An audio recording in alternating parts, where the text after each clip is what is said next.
Well, thank you all for having me. I especially thank the committee and appreciate the opportunity to share one of our programs. 5 minutes is tough, but here I go. So this program is called Artist in Residence, and it fits well with our idea of collaboration here at the Triangle Aphasia Project. Whether our clients are reading to individuals and kids who have reading difficulty in a neighboring nonprofit, or our garden club is growing food for the local food shelter, collaboration is our way. We feel that helps both, and it really has allowed us opportunities. But we do ask our clients what they want, and every survey has been many of the groups that you all run at your programs as well. And then there's always the art group. And I don't know about you guys, but that is terrifying to me. An overwhelmingly consistent response to add art. And as I am a very left brain, logical, no right brain person, it is challenging, but that's where we tap into the partnership. And we basically know that we need to ask other people to help us along the way. So there's basically, when people were doing this, asking us for art, we had 3 ways of addressing art. One is through appreciation. And we do have a group called Art and Design Appreciation, where we have accessed some of the wonderful opportunities that there's been out for museums and other programs that have shown different art forms where you can go and talk about the art, how it makes you feel, and it's great for expression. We also, there's an opportunity to do demonstration where an individual, a client mainly, but other artists as well in the community, show something that they're doing, not necessarily engaging the person in the interaction. And then more engaging programs where we give the people the opportunity to teach us to do something, and then we're doing at that same time. And that's been the biggest reason we've been doing the Artist in Residence. I am including these on my 1-page summary as they're awesome links about our clients doing some of this kind of work. Being the left brain person that I am, and that, by the way, is reciprocal scaffolding technique, and that's what it's based on. But typical left brain, I looked up at the definition of art. I particularly love this definition because it talks about any of the modalities that create an experience or an environment or an object that can be shared with others. So when we look at art, we can look at all different forms of art, from visual arts to performing arts to architecture. But given that we're working with people who have had strokes, we might be talking about someone who has physical limitations, visual limitations, and difficulties, even with accessing the materials that we need. So we've gotten very creative in trying to access materials for people. And we've also used a lot of nature and things that are around people's homes. It also allows them to have some introduction to life participation, because we don't want this to be a one-time thing. We want this to be something that they may connect with their community and involve themselves in an activity after. So how do we find our artists? Well, we find our artists mainly through Facebook. Actually, I'll put something out on some of the groups that meet if you search for art groups. Also, I've just done women entrepreneurs, other nonprofits, meetup sites, community center and senior center. A really good one is to look at coffee shops or Whole Foods. They connect with artists, and we can connect with those people, because basically these artists from around the country, basically, since we don't have geographic limitations, have loved to present their art because we are advertising their website. We put it on our Facebook page, we put it out on our iContact. We share both pictures and stories about how their art has impacted our clients. And they have given us the feedback that it's been really wonderful for them to feel some kind of purpose, and also great for their own marketing. This is an example of one that we pulled in from California. Christoph is a artist in California, has not been working a lot because of the pandemic, and was so excited to teach our clients how to create a vision board, and taught them all along. We also had an opportunity to have Graham Shaw available, and he is a cartoonist, and he sent us a one-on-one video, but you can use a YouTube video and stop the video along to show how to do it. And the other one I'd encourage is people to look at BIONC, which, or in your case, is just the Brain Injury Association of America, then your local chapter, because they have this awesome project where people can make masks, and they give all the project pieces to you. So you don't have to worry about trying to find the information yourself. And then using art as a give back. So we've made crafts and things for nursing homes and opportunities for gifts for the holidays. We have some great artists coming up in the next year, and we're collaborating with some art therapy. And that was a lot of information in a short amount of time. Thank you. Thank you, Maura. That sounds so wonderful. It was really great to see all the visuals of the really great work that you're doing. While we're waiting for some questions to come in, I was wondering what kind of training or in support of conversation, or do you do any of that prior to having the artists come and engage with your group members? Yeah, so we get in contact with the artist and we talk about what materials they have, what type of art form. We look and provide clients with maybe adaptive equipment that they need or access. And then we also talk to the families about what support they might need at home to be able to participate in it. A lot of them have been utilizing things just from their own home, but if they needed foam boards or some type of craft material, we either try to get it to them since we are a local organization, or we ask them and show them where to get it. And then as the BIONC, this Brain Injury Association, when they send you the actual mask, but they also give you practice ones and giving people with aphasia a voice. So those are a great way, or we show them little clips of videos on YouTube to get them prepped, and then we do the task. Fabulous. That's a really great resource too with the Brain Injury Association. I think that's fantastic. So you touched on this a bit about the logistics of mailing the supplies and things like that. I'm wondering, Fabi is asking if the list of where you find your artists will be available on your handout. I did put that on the one-page handout with those links also of our clients expressing, some of what they got from it. And then the thing about the materials is not as hard as one would think, as if you let people know, people are going back out to stores and Michael's and there are delivery. So but we've also used nature and magazines and things that are around people's homes. Drawing and ink things don't really require anything but a pen and paper. And then we always have it co-facilitated by a speech pathologist who is using, their whiteboard or opening up some of our Zoom tricks we've learned. So yeah, and we can stop them all along, but we are facilitating with communication supports. And are your artists volunteer, or are they paid a stipend? All of them have volunteered to date, knock on wood. I hope that continues. Actually, they get a lot from it because it's a lot of free advertising, and they have really felt a sense of purpose. So we did a photography using the iPhone, and they taught us all of these tricks of using your phone for iPhone and Android, of using the photography features. And then they, shared their pictures and our clients gave them the rights to do that. So that's fabulous. Yeah, nice publicity also for the artists. We have another question. What do you think has been the biggest challenge for this program? That's from Roberta Ellman.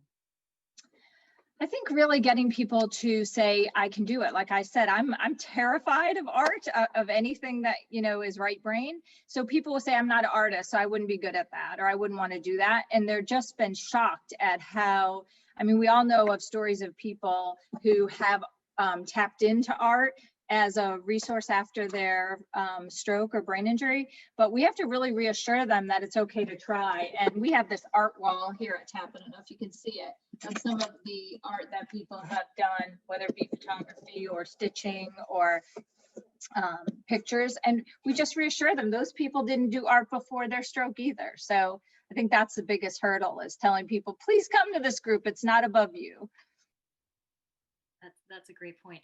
And I was wondering too about I think I saw a picture of some adaptations to hold up a camera, or the knitting and things like that.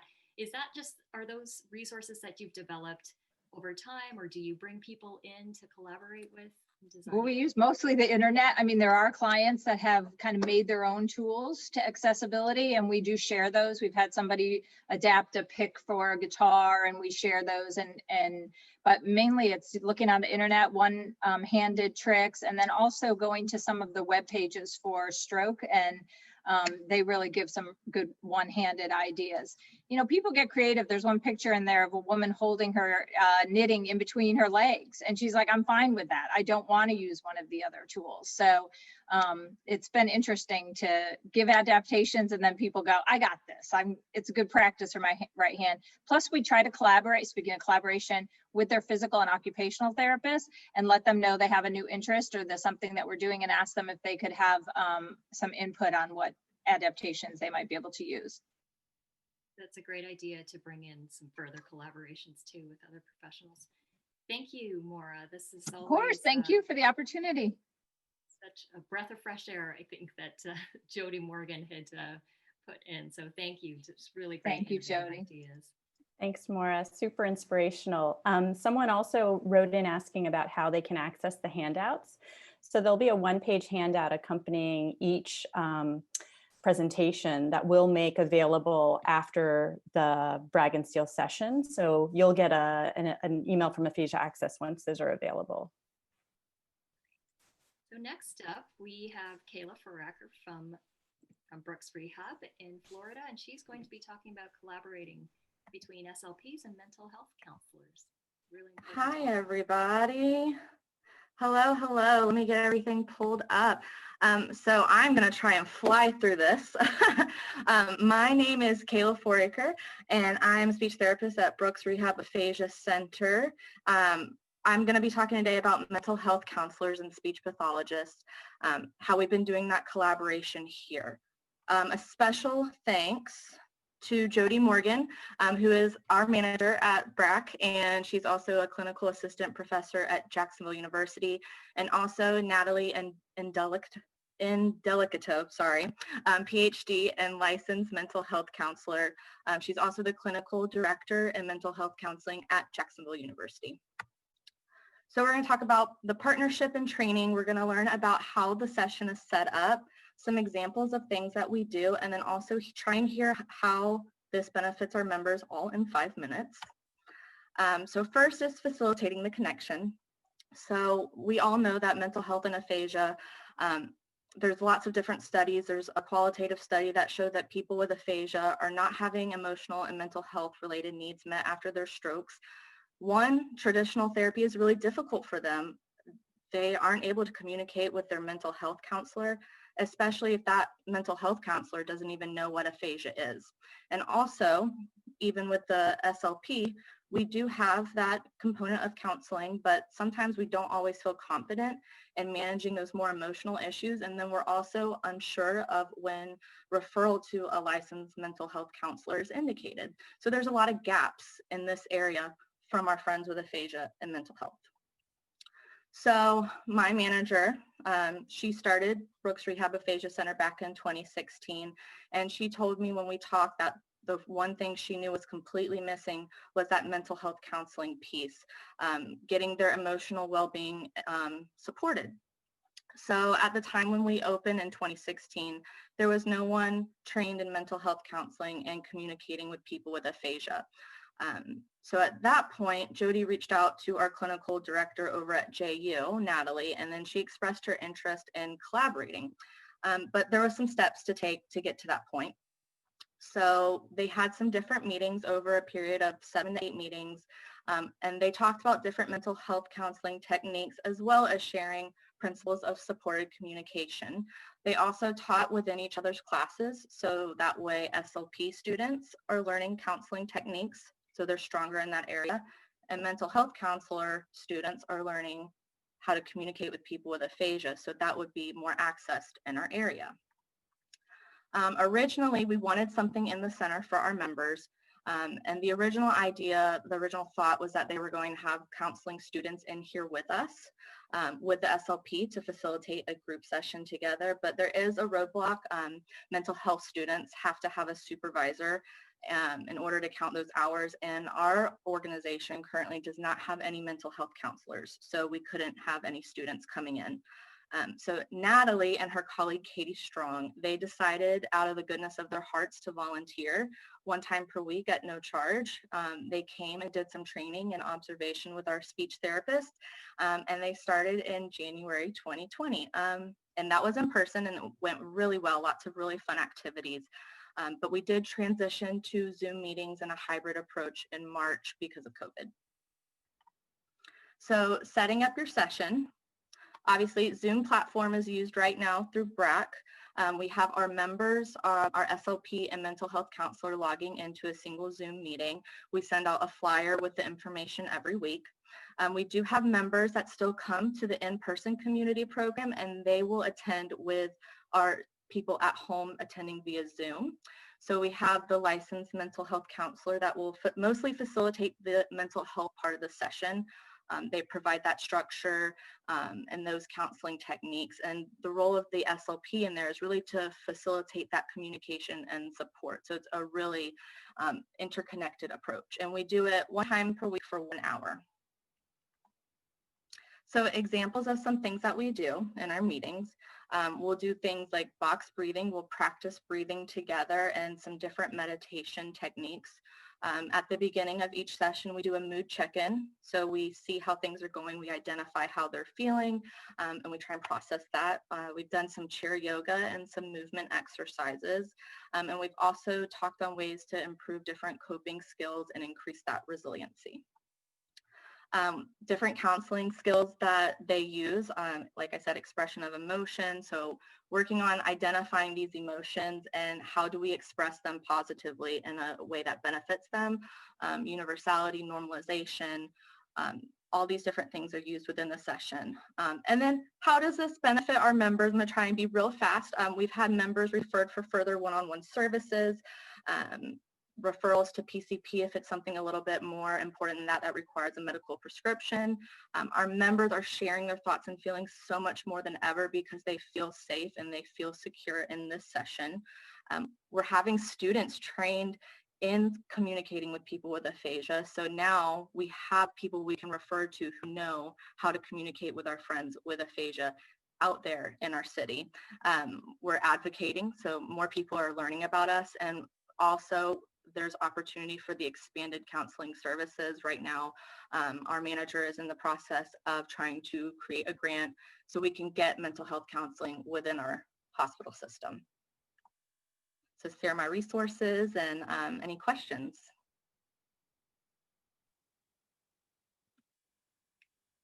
Thank you, Kayla. That sounds like such an important and a wonderful program. Thank you. I think Jerry Kaplan mentions that it would be great to see video clips if it didn't violate confidentiality, but definitely a very important topic that I think we can delve more into in depth. Yeah, I know. I wish I could share like more visually. I will say we've had multiple members being referred out for one-on-one services when the group therapy session just isn't enough. And it's great because a couple years ago, we didn't have anyone to really send them to. And now we have a whole list, and we know that these people are going to be able to get the help that they need. And I know I can't show you videos from this, and you're right, it's a more in-depth discussion for sure. I am pretty sure my manager actually is trying to plan on sharing an oral presentation at the summit in 2021. So.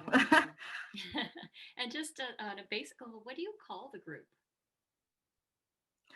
So it's just called Zoom Mental Health Counseling. We kind of label it what it is. It's probably our most attended group of the week. We offer like traditional speech and language groups. We offer music therapy, but by far the most people come to the mental health every week.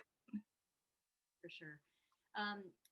So when you refer out for one-on-one services, is that then you have this list now of mental health counselors who have been trained in supportive conversation, and that's kind of the registry that you have, or what does that look like, I guess? Yeah, definitely. So for instance, we had a JU student that had just graduated that was really interested in learning about people with aphasia. They kind of wanted their own niche within mental health counseling. So we invited them to come and observe. And this was last year, I think. They came and observed. They went through supported communication training. The person that came does support groups every now and then, and it's we continue to work on. But yeah, now his name is on a list that we have. So when we have people come to us and say, you know, I really think I need more than just the group, we can just print out a quick list and then we can give it to them, and it's got addresses and phone numbers, and some of the people on our list even work on a sliding scale for people with aphasia. And so just to clarify, so this is the group therapy that you're talking about taking place at Brooks Rehab. How many members are in a group typically? So because it's Zoom, we can kind of allow pretty much as many as we want because we don't have any good restrictions with that, but it typically doesn't end up being more than 8 to 10. We try and stick with that size. And so do you find that the kinds of topics that come up within the group sessions that people are comfortable with, you know, because I can imagine that some of the topics might get somewhat more personal, or how does that work? Yeah, actually, I think, I don't know if it's the environment or obviously the wonderful work of our mental health counselors, but there's a lot of issues that come up that I don't think they would normally talk about just, you know, coming in everyday small talk or being within a structured group, but because they know that that's a safe place to share and receive feedback. I have heard of a lot of things that not normally they would bring up. Yeah. And just in case, I think I might have confused people with my initial question about the referrals for one-on-one, but just wanted to, maybe if you could clarify. So what you were talking about is a group session, but then you do refer for one-on-one if people require that. Yes. So the once per week session is a speech therapist and a mental health counselor, and then the group. But because of this collaboration, we've been able to start making also referrals for one-on-one therapy in the community. Such an important resource. Thank you so much, Kayla. Kayla, Awesome. Thank you. Just one more question, if that's okay. I think we have time, maybe. Yeah. We're going to be flexible. There are a couple of questions about group size and how you might limit that. Is there sort of kind of an optimal group size, or kind of, do you put a cap, or are they the same group members every week? How does that look? Thankfully, we haven't had to put a cap. It's usually about 8 to 10 that show up, sometimes a little bit less, but I've never seen it over that number. So we haven't really had to try and limit it yet. So that's great. And are care partners or spouses present in these groups, or is it just the person with aphasia? So it's just the people with aphasia. We do offer a separate communication partner only support group once per month through one of my colleagues. And we've had some of those mental health counselors sit in on that. Well, thank you so much, Kayla. I think that this is clearly an important topic. There's a lot of interest, and hopefully we'll be hearing more through Aphasia Access. Yes, thank you guys. Yes, awesome. Thank you. All right, so next up we have a team of experts from Cal State East Bay. We have Michelle Gravier, Albert Mendoza, and Jennifer Sherwood. Thank you so much. So I'm going to be talking today about going from room to Zoom, and I'm honored to join you along with my two kinesiology colleagues to tell you about our interprofessional exercise program for individuals with aphasia. So our story begins at the California State East Bay Aphasia Treatment Program, a group treatment program for persons with aphasia based on the principles of LPAA, and it's offered through the campus Speech, Language, and Hearing Clinic. Prior to COVID, ATP offered varied programming 2 days a week. In between the morning and afternoon sessions, there was an opportunity and a desire from our members for more structured programming, such as an exercise group. So serendipitously, one of our ATP student clinicians connected with kinesiology faculty who were already running a Get Fit, Stay Fit program. It's a student internship that offered physical activity classes to faculty and staff on campus. So interested students were then, the program was expanded to the ATP exercise program, and interested students were able to join to learn to adapt programming for individuals with different abilities. So since COVID, the ATP program has changed a bit following the transition to online. So in fact, incorporating some of the prior Bragg and Steele ideas, but the exercise group continues to meet twice a week for 50-minute sessions. And we'd be happy to discuss any of the transition if we have time. One of the critical elements that we made sure to maintain during the online transition was our interprofessional collaboration. So for example, here you can see two of our student clinicians providing training for kinesiology students and faculty, including exercise-specific communication support strategies. So now I'm going to turn the presentation over to my colleague, Albert. Hi, everybody. So in the United States, we have physical activity guidelines that are recommended that have components of aerobic exercise, muscular strength, and muscular endurance. Additionally, there are recommendations for sedentary behaviors, and included in those recommendations are to include more light activity versus sedentary activity. These recommendations don't always benefit your healthy populations, but also clinical populations, such as stroke survivors and persons with aphasia. In fact, physical activity, there is evidence that shows that physical activity can positively impact and reduce sedentary time. Also, it positively impact neuroplasticity and impact positively mood and quality of life. And so to put these into practice, to translate this knowledge, we put these together, these sessions going from room to virtual. And within our virtual sessions, we have certain components, such as we have a lineup right at the beginning, which you see here on the left-hand side, where we give updates on members and also what are we going to do for the day. We welcome all the members. We rename them within Zoom. We give them equipment reminders as we provide them with, say, resistance bands and racquetballs. And then we start recording. In addition, we also collect some physiological data, such as heart rate. You see here with the red boxes, members giving us their heart rates. In line with the physical activity guidelines, we implement an aerobic component. And here on the left-hand side, you see Dr. Sherwood doing her Staying Alive move with the members. And right at her feet is our ATP mascot, Ebony, which the members are quite fond of. In the middle, muscular endurance. In this example, we're using TheraBands to work out the biceps. And on the right-hand side, you see for muscular strength, for this component, we've implemented hand grips using a racquetball. And so here's a little video to give you an idea of how a session might go.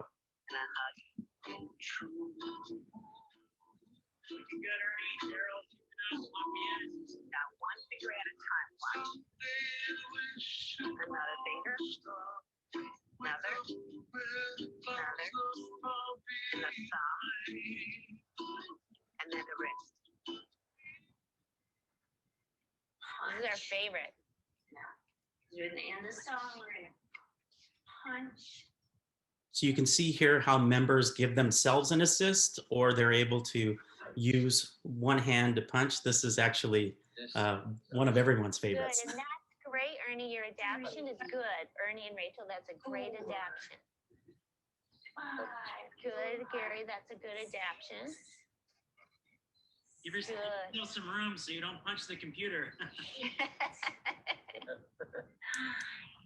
That's nice. I love that it's ready to come down. Good. So things didn't always run that smoothly. I know you find that shocking. And my colleague, Dr. Sherwood, is going to describe, lessons that we've learned. Great. Thank you, Albert. I will talk about what we've learned from this interprofessional collaboration. We've learned to send aphasia-friendly written reminders, live links to music and dance videos that we use during the exercise classes. We've also learned to use aphasia-friendly language during the dance sessions, the exercise sessions. You learn to clearly demonstrate the exercises with well-planned camera angles and to show exercise modifications. We also use a slower rate and transition between exercises. We are also able to individualize the sessions because they are live, and we empower our members to provide feedback on the exercise programming, the thumbs up or thumbs down. We make it fun by engaging members with music and dance yoga YouTube videos played at 3/4 of a speed. We incorporate isolated components of the dance early in the session and then integrate them into the full sequence with music towards the end of the sessions. And here's a link we also found in the handout that we prepared for Aphasia Access. And the advantages of having exercise sessions virtually are that we're able to engage members with varying levels of aphasia, and we can make exercise modifications in real time, thus reducing the barriers to exercise. And class sizes are not limited by room sizes. And there's the handout you'll get. And we'd like to also acknowledge the leader of the aphasia treatment program, Ellen Bernstein Ellis, all the wonderful members of our exercise group, our student volunteers, and the CSU EB Center for Student Research for supporting the professional development of our students who are involved in this program. Thank you. Thank you for that. That was really amazing. I have some questions coming in, but I was wondering if, to start us off, so I noticed that you were using some recorded videos for the sessions. Do you ever do the live demonstrations, or I guess what's the rationale for doing videos versus a live demonstration? So we started doing the live demonstration, and it was difficult to get the camera angles right and then be able to give enough feedback. And so what we've done is we record the sessions earlier in the day, so they're specific to whatever music and dance sequence we're going to use.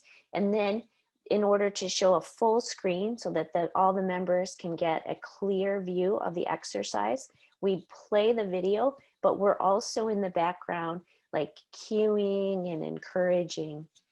So we're there, it's real time, but we're showing a pre-recorded video. Okay, and I think we saw some examples of the video, but people being encouraged as it was going on, so that was great. Do participants complete some sort of release to participate, like any risk of injury or anything like that? Albert, did you want to, or Yes. anybody can weigh in? Yeah, that was actually one of the lessons learned was on our part in the kinesiology department. I mean, I had no clue when it came to how to communicate with persons with aphasia, and so in order to develop an aphasia-friendly questionnaire, we used Google Forms, but I did some finagling with the Word doc to learn how to make the font larger and that kind of thing, and make nice big figures or buttons, yes or no. So it was quite a learning process on my end, on our end. But yes, all members rather did fill out a liability release form prior to engaging in the program. Right, and that is, like is mentioning, over the Google Forms platform. And how do you deal with the equipment? So sometimes there's TheraBands and things like that. So we in the kinesiology department, thankfully we have an area, a lab set up where we have all this equipment that's used for various programs such as Get Fit, Stay Fit, where the students train staff and faculty and administrators. And also we use them in some classes. And so I was able to go in and apprehend some of the bands, and myself and Dr. Sherwood, we measured them out and cut them up. And I purchased some racquetballs via Amazon because we were trying to figure out a tool that they could use to work on isometric contractions and working on grip strength that would cross over into activities of daily living for the members. And the racquetball seemed the best choice at the time. And so I'm glad we made the choice. And so what we did was I gathered all the equipment. We handed it off to Michelle's group in their building, and then they had a person that actually mailed them out to all the participants. So thank you so much for that. This is really great to hear about your collaboration. That's kinesiologists and that's speech language pathologists. And thank you also to Ellen for bringing this up. And such a great presentation. Thank you. Thank you all for having Thank you. us. So next we have Maggie Balz from Boston University, who's going to be talking about an IPE virtual aphasia cooking group. Wonderful, thank you. So thanks so much for having me to present Measure Stir Zoom, our virtual aphasia cooking group. And it's an interprofessional education experience. I'm one of the clinical supervisors here at the Aphasia Resource Center, and I facilitate and supervise this group with my colleague Craig Slater, who's the Director of Interprofessional Education and Practice at Sargent College. So our cooking group started as an in-person cooking group, and it was a member requested group. So in 2018, a group of students from OT, Nutrition, and Speech completed an assessment with the members of our community and asked them what it was that they wanted to learn more about, where they needed more strategies. And it came up that our members wanted more understanding of nutritional terms and labels, portion sizes. They wanted more information about what types of equipment they could be using at home. And people wanted to learn how to prepare a variety of foods that they could do on their own at home safely. So this led us to develop the ARC cooking group. And the cooking group has run a few times now, and it was very popular. Here's some pictures from one of our groups in a previous year when we were in person. So when all of our Aphasia Center groups moved to Zoom, we wanted to see if this popular group could also be adapted for Zoom. And so we were thinking about the skills that people would want to learn. And it came about that we could say, all right, we could practice measuring, stirring, assembling, and microwaving of ingredients. And to ensure safety, we would pull back on skills like cutting, peeling, using the stovetop. And we also provided more supportive environment for our members by using the breakout room feature of Zoom, where we have 2 to 3 participants working with a graduate student clinician and then one of the faculty, either myself or Craig. And in the past, when we were in person, we have a student from OT, speech, and nutrition. This semester, we have a smaller group so we can keep a little closer watch on everyone as they're cooking. And we have a student from the speech department and the nutrition department. So in preparation for the group to begin, we asked all the members to purchase an oven glove. So not an oven mitt, but an oven glove to ensure a bit safer access for pulling things in and out of the microwave. And then we also recommended that people purchase these color-coded measuring spoons. And these actually lay flat on the counter. So as someone's measuring, if they have one hand, they can lay it without the ingredients spilling over. And then we also put together a list of supplies that we said, these are things you likely have in your kitchen already, so no need to purchase anything, but just gather them and have them close by so you can use them during our Zoom sessions.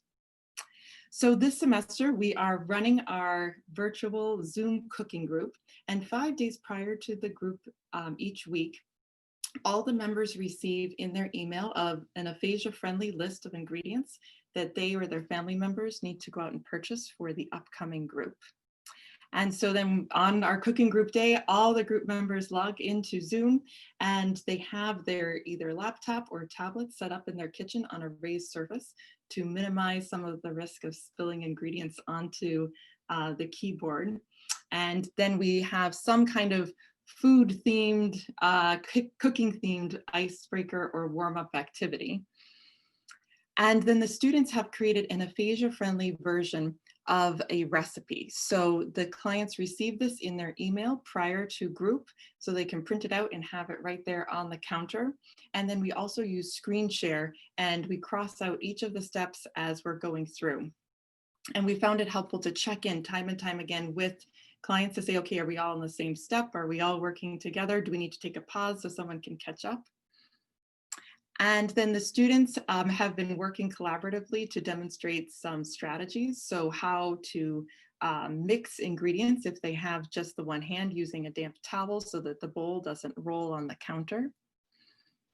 And then we've also found that using gestures can be more functional than some of our picture visuals Go or like verbal this. supports. If you pretend this is the peanut butter jar or the almond butter jar, scoop it, do a really big scoop that's like that's piled up. Yeah. And then go to your mug and just kind of wipe off whatever falls off, and that'll be enough. Okay. Yeah, we're gonna estimate. That's fine. And then one of our nutrition students had the opportunity to discuss how to swap out or minimize some of the ingredients to manage I know sodium this peanut levels. butter is not very salted. It's pretty low in the salt content that I like adding 1 pinch of salt. But it depends on your type of almond butter or peanut butter that you tend to use. It already has salt in the. Oh, in it? Okay.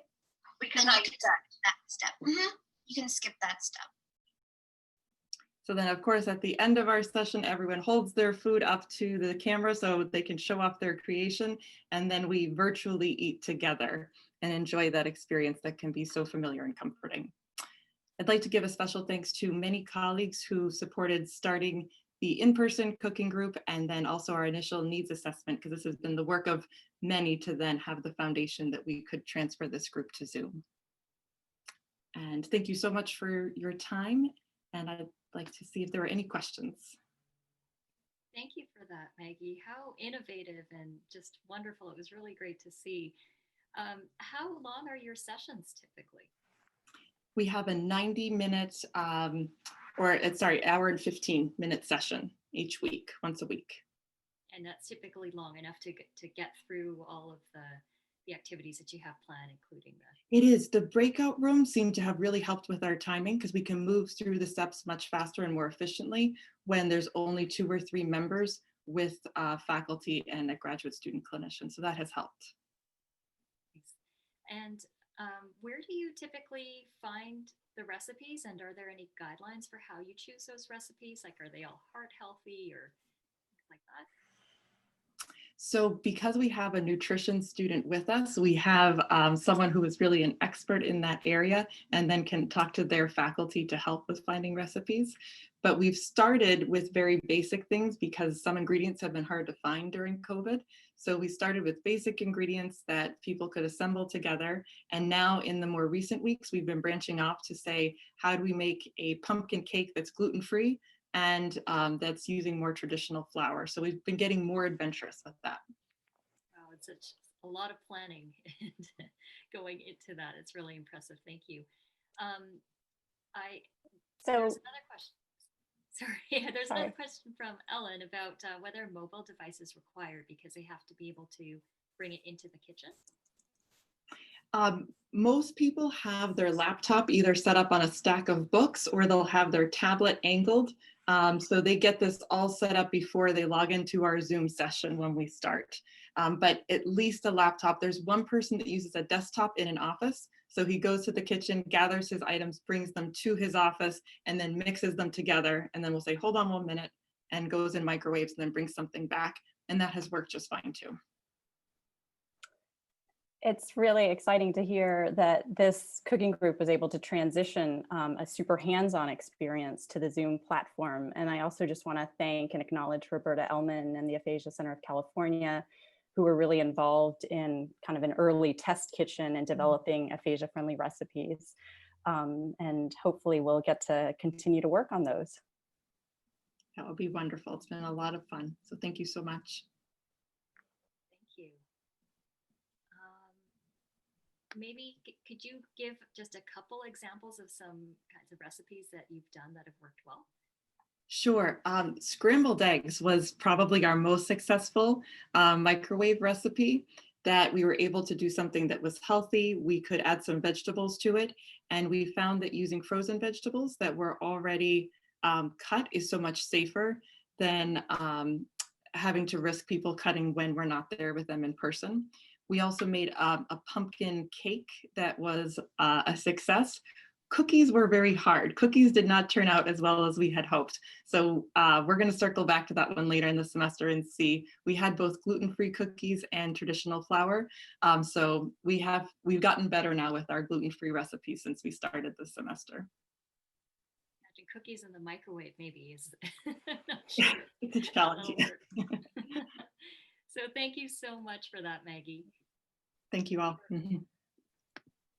Our last presentation today is Evelyn Khoo, all the way from Singapore. And thank you so much for staying up so late where you are. And she's going to be talking about the virtual Aphasia Choir. Yes. Thank you for having me. Oh, I hope everyone can see the screen. Let me just, yes. Thank you, Aphasia Access, for having me today to share about our Aphasia Sg Choir, which has gone virtual. So just a little bit of background. Aphasia Sg is the only non-profit organization supporting persons with aphasia and caregivers in Singapore, and we're led by a core team of SLP volunteers. So we started as a ground-up movement in 2018. And the Ground Up movement was really a support group, which started as a pop-up cafe every month. And we had sing-along sessions, and we collaborated with music therapists, volunteers. And last year, in July 2019, we started officially the Aphasia Sg Choir and had on-site rehearsals at a central location. What was really nice about our physical choir was we could showcase our members at the monthly chit-chat. And the aims of our choir was really through music and rhythm and singing. We wanted to encourage verbal expression, improve word retrieval, word finding, and work on other things like breath support, articulation, working memory, and obviously to promote friendship and camaraderie as well. Yeah, so that's pictures of our members rehearsing. But then the pandemic came and we had to think about moving things online. And in Singapore, we had a lockdown from April onwards. So the show had to go on, and we asked ourselves, so SLPs and the music therapists, we asked ourselves, you know, can we still rehearse remotely? The considerations that we had, you know, what's the best online platform to do this? And we conclude that it's Zoom, because Zoom is wonderful. And we also ask ourselves if our members had the hardware, you know, the smart devices and laptops to join the activities. And if they do have the hardware, do they have the tech know-how to actually come online? How do we provide adequate cues on a virtual platform? And without the showcase opportunities, will they be motivated to attend the virtual rehearsals? How do we track outcomes? So these were all the considerations that we had in mind. Without having the answers to everything, we decided to just embark on a virtual session, and we went online from April onwards. So that's us going online. And you know, the first month was really just about solving and resolving tech issues and really training our members how to use the Zoom. And a typical hour-long virtual choir rehearsal would comprise of introducing new members, if there were any, vocal warm-ups, which would take about 15 to 20 minutes. And we would teach, or rather the music therapists would teach and conduct the sessions, 2 songs, about 35 to 40 minutes, and then we'll round up with announcements. So that's one of our music therapists, JT. I love to sing. I love to sing. It's another vocal warm-up. Michelle, our MT.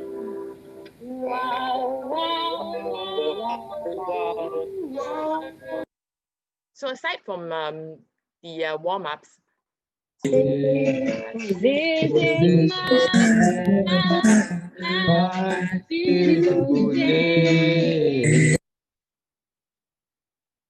examples of some word finding and word retrieval song activities that we came up with, like in collaboration SLP and MT. This is an example. An object that starts with A. So let me give you an example. So it will go something like this. It goes Ellen and Amy, they come from from Ang Mo Kio, and they sell apples in the market. Can? So what will happen is everybody will shout out something. For one name that starts with a female name that starts with A, and then we'll go down the alphabet. So we'll start with A, then all the later words will start with B. Ang Mo Kio is a district in Singapore. And this is another example of how we actually allow our members to fill in the blanks. And you can see there's a lot of visual cues, and we use the annotation function a lot in our sessions just to do live annotation whenever we see anyone having problems understanding where to pause. So what's really helped us in this journey was learning the capabilities of Zoom. So as mentioned, annotation and using co-host function. And the technical dry runs really helped when we first transited online, so that, to make sure there's no glitches and that all of us volunteers knew how to run the session. It was really important to get caregiver buy-in and support. With the caregivers coming in, they obviously assisted the members with aphasia, but also they could help with the tech side of things. We had volunteers and interns providing real-time troubleshooting. So if anybody, we saw anyone having problems with the mute button or video button, we would actually give them a call, or our volunteers would actually give them a call. Hey, do you need help? Let us teach you how to go through this part of things. And collaboration with community partners. So we did a tie-up with one of the nursing homes. They wanted to do Zoom. They wanted to have a show, and our choir actually performed online for the residents in the care facility. So that was nice. And obviously just open communication between the SLP and the MTs. So after every session, we would do a debrief and just find out what works, what doesn't work. And in terms of tracking outcomes, it was really important. It is really important for us to track attendance fortnightly. So our sessions are run fortnightly right now. So nothing's changed in terms of the format from physical to virtual. We record every session and we would review it. And right now we are actually doing a qualitative study to find out the experiences of persons with aphasia and caregivers. So some of the challenges, we find that, with a virtual platform, it's really hard to provide one-on-one customized support to members with more severe impairment. And obviously there's no tactile cues. In the past, at the on-site trainings, we would have at least 2 SLP and 2 MTs per session. So we could provide very customized support. And we had feedback from some of our members with receptive aphasia that it was hard to follow virtual sessions. Some caregivers who are not tech savvy, they're just not really on board with this whole virtual and Zoom thing, despite us wanting to give them training. So that is more like a mindset issue. And some members, they don't want to switch on Zoom videos, which makes the whole environment a little bit impersonal. And also there's a lack of feedback. We can't tell how they are looking or how they're performing. Many tech challenges, basically. On the upside, many new participants who weren't able to actually join us physically, there's feedback that now that it's remote and it's virtual, they can come online whenever we have practices in the evenings. And yeah, the group is just closer and more tight-knit than ever. So if you're thinking of doing this choir, like a virtual choir, just do it. It's great. Thank you. Thank you. So Yeah. Evelyn, I know that a lot of people are running these things virtually and having just problems with the Zoom lag when you're all trying to sing at the same time. Do you have this, or how do you deal with that? It is a real issue. And one of the things we do is we actually tell our members, it's not you, it's Zoom. Like if you notice a lag in the sound quality, it's just the online platform.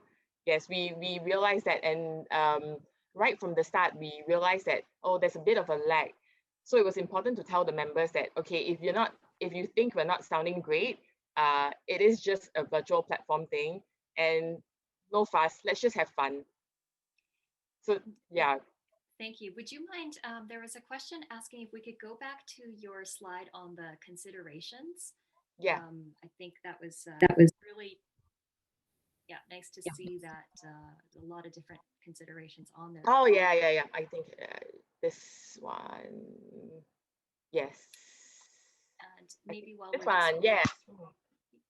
Yeah, I'd like that you talked about some of the outcomes that you were tracking. I wondered if you said you have an ongoing study and that you review session recordings. What kinds of things are you looking for in terms of some of those reviews of the recordings to look at outcomes? So really we're looking at so sometimes we're just looking at the faces to see if they're singing along, and that would tell us if we're going too fast, too slow in terms of the music and all that. And so that's in terms of the review of the recordings. So that's one of the measures, just checking to see if everyone is able to follow. Because during the session itself, we would be asking everyone, are you okay? You know, like thumbs up, give us a thumbs up, or, you know, thumbs down if it's not. And everyone's just really nice most of the time, and they'll just be like, yeah, you know, but yeah, we just want to make sure. And sometimes we'll review the videos. Great. Thank you. I know that we're almost out of town. Could you maybe post your email again? I don't know if it was the last. Absolutely, yeah. It's going to be in the pull out as well, in the one page. So yeah, feel free to get in touch. Yeah, here it is. Fantastic. Thank you to all of our panelists and our speakers today. This was just such a wonderful resource sharing, and any closing comments? Thank you. Yeah. Yeah, thank you so much. Thanks, Esther. Thanks, Anne. Yeah. Thank you, Evelyn, and thank you again for being up into the wee hours. Thank My you to pleasure. all of our outstanding, excellent presenters. So many comments about how inspired people are in the chat and in the questions. So many ideas that people will be stealing. So just a huge thank you to everyone who submitted, everyone who presented, and to all of the participants for their wonderful questions.